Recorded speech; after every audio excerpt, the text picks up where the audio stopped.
Welcome to the Femme Fatal, a true crime podcast with an astrology twist. I'm your host, Stacey Dotson. Each week, I'll be joined by a guest host because this Femme Fatal prefers not to work alone. Welcome back to the Femme Fatal. Today, I'm joined by Wyatt, Mark's son, our producer. I'm really excited to hear what his take is. We're talking about the cursed mother, Leonarda Cianciulli. I don't think I said that right. Her name is Leonarda Cianciulli. Oh, Cianciulli. Thank you. Okay. Yes, today we're talking about Leonarda. I'll just stop there. What made you pick this person? For her to do what she did, there had to be some level of insanity to it. And I personally am almost obsessed with the insane, especially when they do it out of necessity. Then, I had to do this just because this person did me wrong, out of just doing it for fun. I think that's more interesting to see and learn about than I just was insane because I was evil. A lot of humans, we can't understand something if it can't be explained. And so this is a real interesting take on that. So Leonarda, she was born in Montella, Avellino, Italy on April 14th, 1894.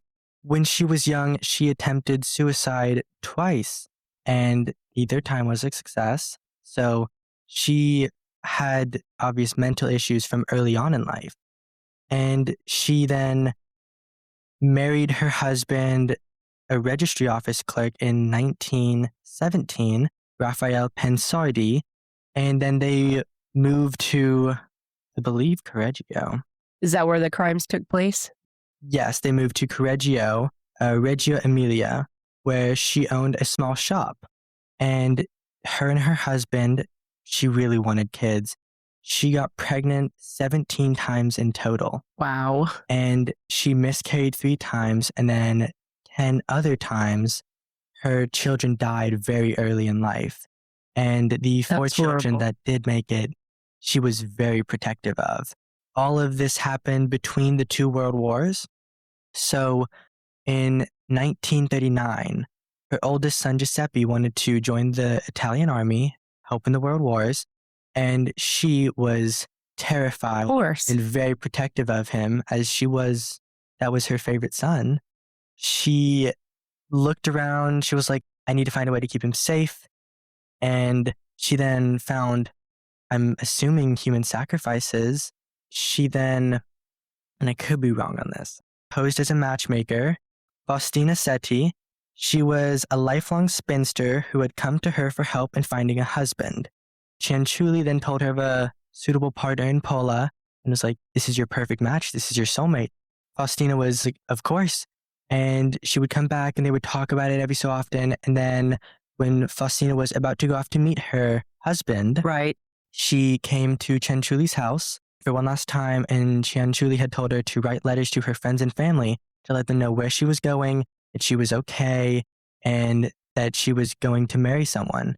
And when she showed up at Cianciulli's house with the letters, Cianciulli then took an axe to her and dragged her to her shed and collected all of her blood in a bucket.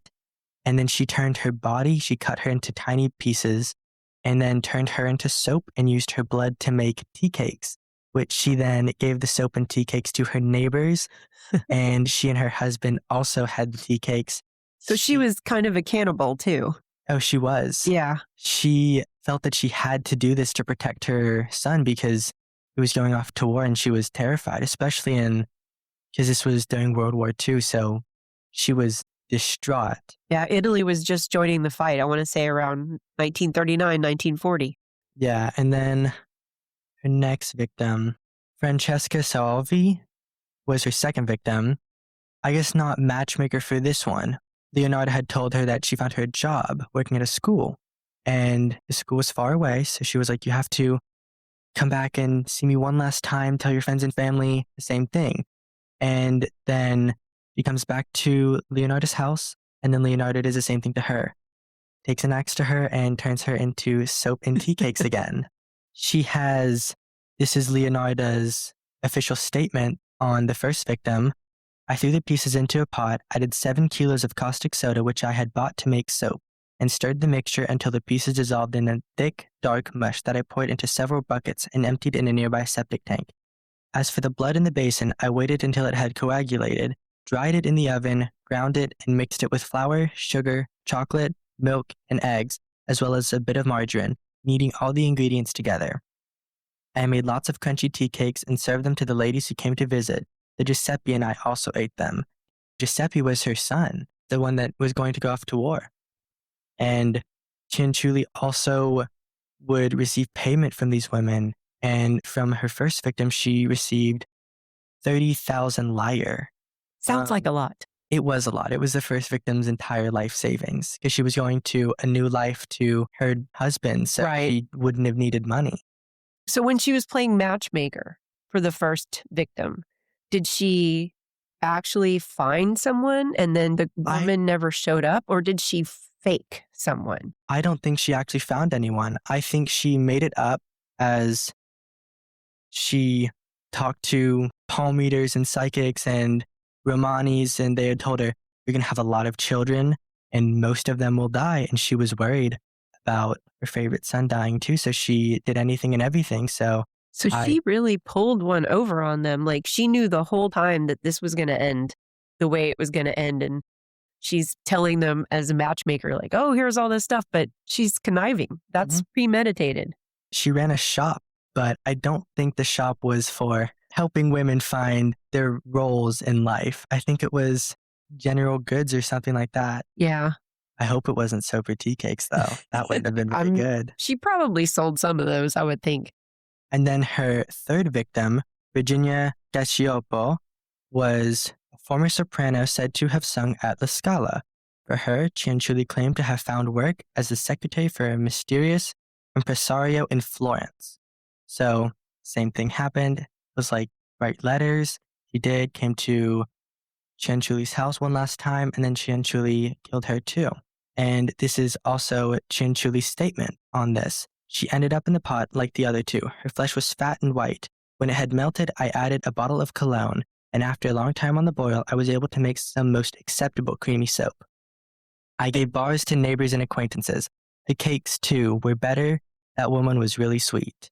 She got 50,000 lire and assorted jewels and public bonds, and she would sell her victims clothing and shoes. She was only found out because the third victim's sister-in-law, Albertina Fanti, grew suspicious of the sudden disappearance. Right. And was like, it was at that house, that's where she last was. And the police were investigating, as they would, and they didn't have their eyes on Leonarda. They had it on her son, Giuseppe. Oh. And the only reason Leonarda was like, it was me, was because they were going to arrest Giuseppe.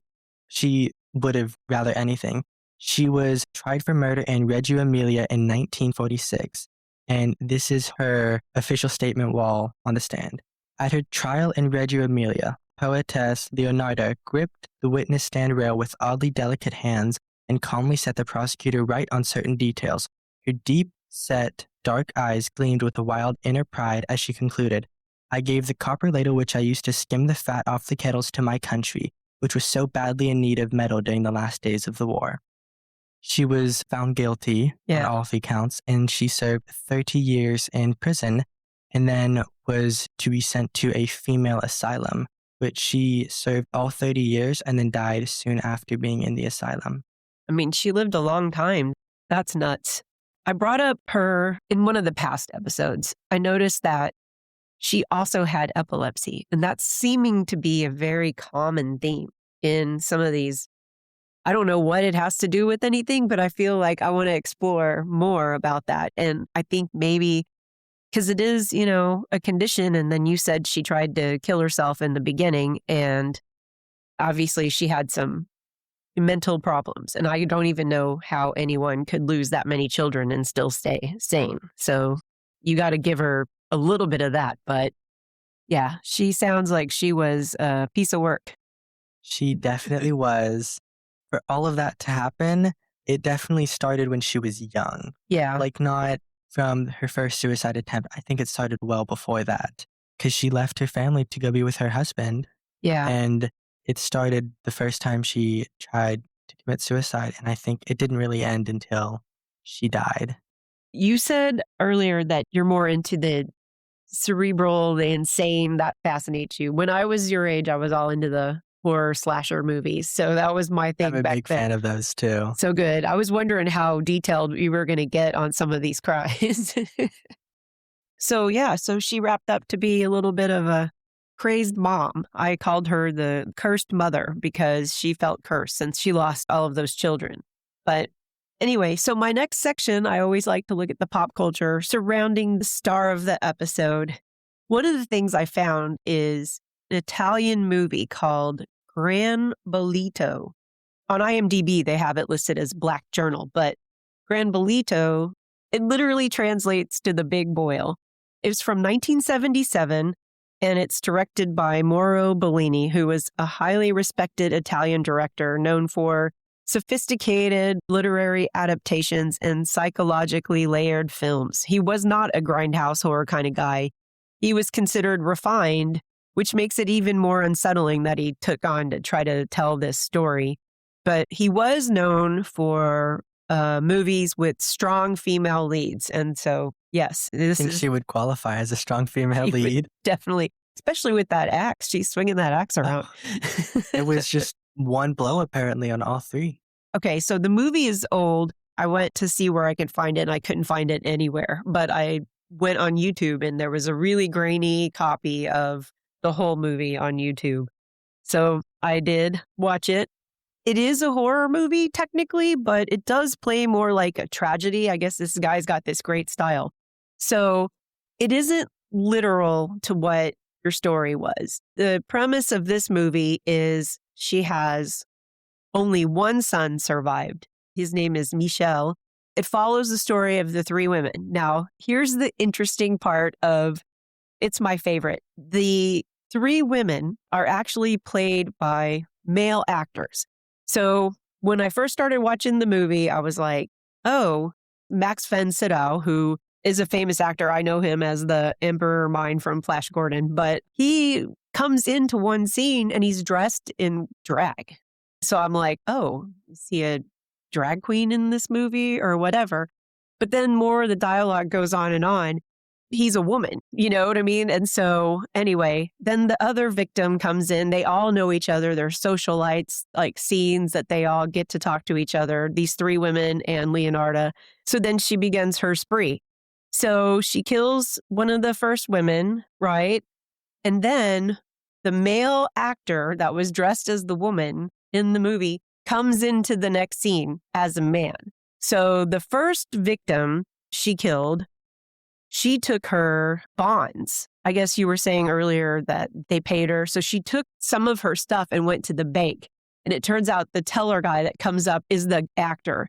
So I thought that was a weird, interesting, sort of eclectic take on the movie. But the movie was exactly sort of the story. The three women come, they show her like chop the head. She's got this whole setup, and then boiling the bodies and selling the soaps on the street corner, and pretty disturbing. And at the end, her son gets requested to join the draft, and that's when she kind of really goes nuts and she gets caught.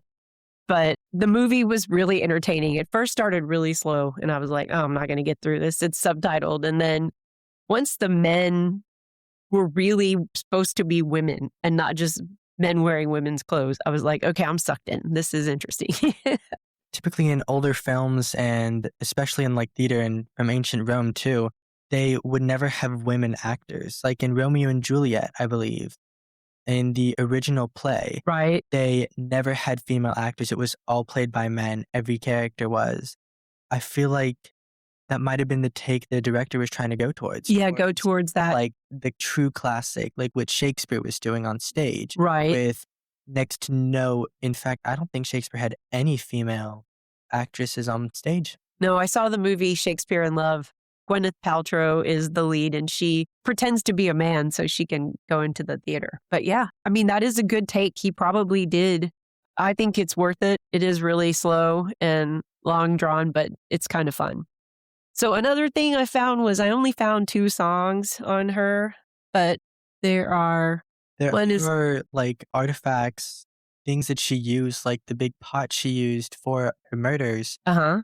They are all on display in a museum in Rome. Really? A lot of things from that trial are, because it was a pretty big trial, I can imagine. Well, you said in her statement that, what did you say about the ladle? She gave the ladle to her country because it was towards the end of the war and they needed metal. And it was a ladle she would use to skim the fat off of the liquid. The boiling pot, or Yeah. And she gave it to her country, so that wouldn't be on display, I can imagine. Oh, But okay. everything else would, like the pot she used, Right. probably if she did sell any of the soap or tea cakes, that would be on display. I can imagine some of the clothing from her victims would be on display because she sold a lot of the clothing from them because they would like bring all of their stuff to Yeah. go away forever and it would all just be there. She would have nothing to do with it. So she would sell it and she probably didn't sell all of it because that would have definitely drawn suspicion. I mean, I guess it's a different time. We always have to remember that it's not the information age necessarily back then, but you would think I'm selling another person's clothes. Like the third one, people are going to catch on.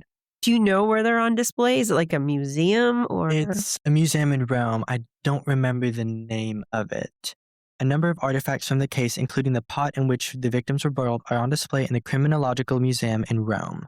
She died of cerebral palsy. She had cerebral palsy on top of all the other things that she had going on? She died in 1970 on October 15th because of cerebral palsy in the criminal asylum in Pozzuoli. And there are also many plays and there are songs written about her too. A darkly comic play about Cianciulli, Love and Magic in Mama's Kitchen, is just one of them. Uh-huh. I can imagine they're all very dark. Yeah. Because I don't think you could spin this story to be lighthearted and funny in ways. Not at all. The two songs that I found are both metal bands, and I feel like, you've sealed your place in history when a metal band wants to write a song about you. Just about. Yes. Well, let's jump into the astrology part. Like you said, Leonarda was born on April 14th, 1894, and it makes her sun in Aries. Quick refresher for those who don't know it. Please interrupt me and ask me questions if you don't, know anything about this. But your sun is sort of your core identity. It's your ego. It's your basic operating system, right? And what you do when you do a natal chart is you look at where all the other planets are at the time of your birth. And the other planets mean things. But each sign also has its own planet assigned to it. So Aries is ruled by Mars, and that's going to be a little bit of important to this, analysis. So Aries doesn't sit back and take things. They react, they move, they fight. And in Leonarda's case, what she believed she was fighting was fate. She didn't want anything to happen to her kids that she had already been told would happen to her kids. She was superstitious, obviously. And then when her son was called to World War II, her survival instinct seemed to kick in and go into overdrive. And Aries don't want to wait for destiny. They try to beat it to the punch.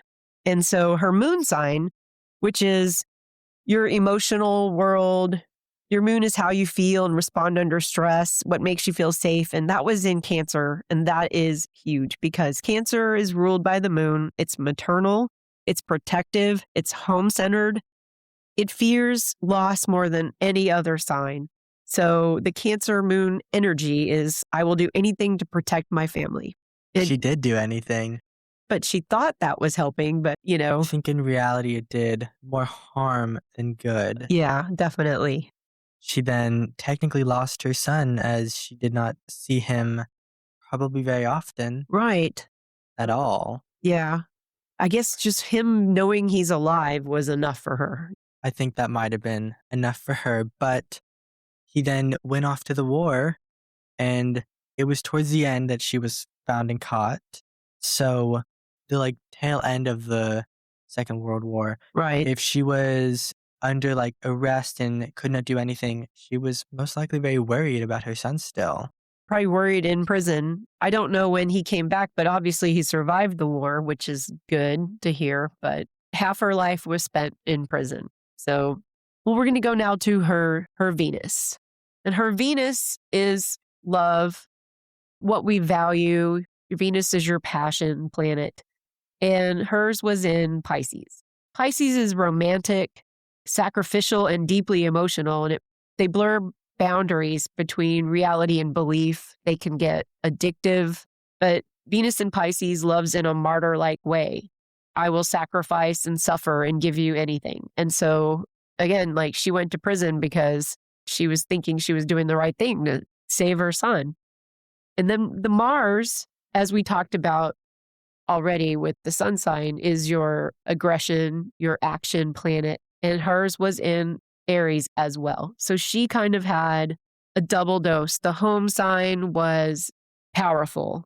Just they act without raw instinct. So all in all, an Aries sun, survival-driven identity, a Cancer moon, emotionally attached protective mother, a Venus in Pisces, sacrificial love, and Mars in Aries, direct, forceful action.